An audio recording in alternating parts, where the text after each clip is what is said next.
मुळात जो तथाकथित वाद जो निर्माण झालेला आहे आणि याला माझ्या वक्तव्याच्या अनुषंगानं जी भाजप गरळ ओकते आहे त्यांना मला स्पष्ट शब्दामध्ये शिवाजी महाराज आपल्याकडून शिकण्याची आवश्यकता नाही हे या ठिकाणी मी अत्यंत विनम्रतेने आणि तेवढ्याच स्वाभिमानाने या ठिकाणी सांगू इच्छितो.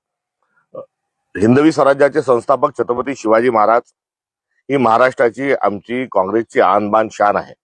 त्यांचा पराक्रम अद्वितीय आहे आणि त्यांच्या पराक्रमाच्या अनुषंगानं हिंदवी स्वराज्य निर्माण झालंय आणि त्या स्वराज्याची प्रेरणा थेट स्वरूपामध्ये आपल्या संविधानापर्यंत आहे.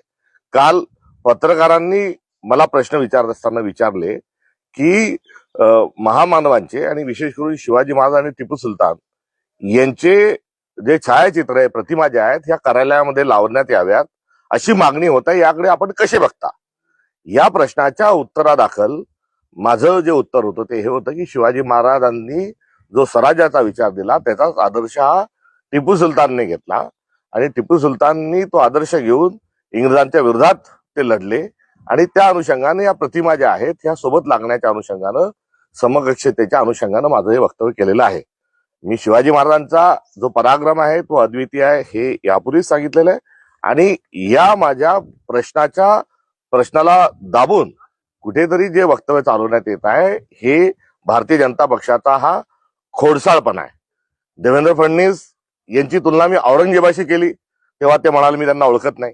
मी त्यांना जल्लाद म्हटले, मी त्यांना क्रूर असल्याच्या अनुषंगाने दरिंदा म्हटले, त्यावेळेसही त्यांनी मला ओळख दाखवली नाही. मात्र काल एकदम आवेशामध्ये येऊन ते माझ्याबद्दल जे काही त्यांनी गरळ ओकली याचा स्पष्ट स्वरूपाचा अर्थ आहे की त्यांना महाराष्ट्रामध्ये जे मूलभूत मुद्दे आहेत आणि दिल्ली राष्ट्रीय स्तरावर ज्या फाईलमध्ये बरंच काही लपलेलं आहे त्यापासून त्यांना इतरत्र लक्ष वेधण्याचं आहे. प्रत्येक बाबतीत जात आणणे, प्रत्येक बाबतीत धर्म आणणे हा भारतीय जनता पक्षाचा हा जुना फंडा आहे आणि या फंड्याच्या अनुषंगानं या माझ्या केलेल्या एका जबाबदारीपूर्ण वक्तव्याला ते हिंदू मुस्लिम या अँगलमधून त्याला खतपाणी घालत आहेत. त्यांना मला माफी मागण्याच्या अनुषंगानं त्यांची जी असणारी भूमिका आहे ती माफीवीरांचे पक्षाचे ते असल्यामुळे आहे. मुळात माझं वक्तव्य हे पूर्ण प्रश्नाच्या सहित जर आपण बघितलं तर त्यामध्ये शिवाजी महाराजांचा जो स्वाभिमान आणि आमचा जो अभिमान आहे तो मी त्यातही अधोरेखित केला होता आणि टिपू सुलतानांच्या अनुषंगानं त्यांची ही गरळ ओकत असताना मला सांगायचंय की नुकत्याच नगरपालिकांच्या निवडणुकीत टिपू सुलतानचे फोटो आपल्या घोषणापत्रात होते. आपले बॅनर पोस्टर जे होते भाजपने सरसकट टिपू सुलतानचा फोटो जो आहे हा संपूर्ण महाराष्ट्रामध्ये त्यांनी वापरला. तुम्हाला प्रचारामध्ये टिपू सुलतानचा फोटो चालतो आणि आता टिपू सुलतान बद्दल आपण जे मत व्यक्त करताय ते तेव्हा कुठे गेला होता, तेव्हा आपली ती भूमिका कुठे गेली होती हाही प्रश्न या निमित्तानं उलट पक्षी मला भारतीय जनता पक्षाला विचारायचा आहे. आज काही याचा एक मुद्दा म्हणून काही काँग्रेसच्या पक्ष कार्यालयावर मोर्चे आणण्याच्या अनुषंगानं देखील कुठेतरी भारतीय जनता पक्ष हा सक्रिय असल्याचं कळतं.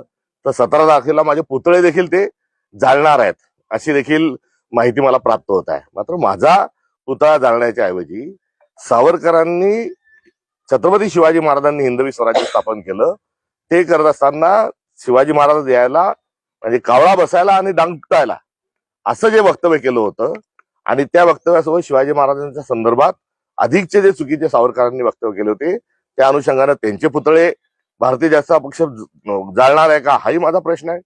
सोबतच कोश्यारी जे आहेत हे शिवाजी महाराजांबद्दल इतकं विकृत बोलले आणि ते विकृत बोलत असताना त्यांचे आपण पुतळे जाळणार आहात का हा देखील प्रश्न या निमित्ताने मला उपस्थित करायचा आहे. देवेंद्रजी, आपण अमरावतीमध्ये भारतीय जनता पक्षाने थेट एमआयएमचे मतदान घेतलं. चंद्रपूरमध्ये एमआयएमच्या मदतीनं आपण आपला महापौर बसवला.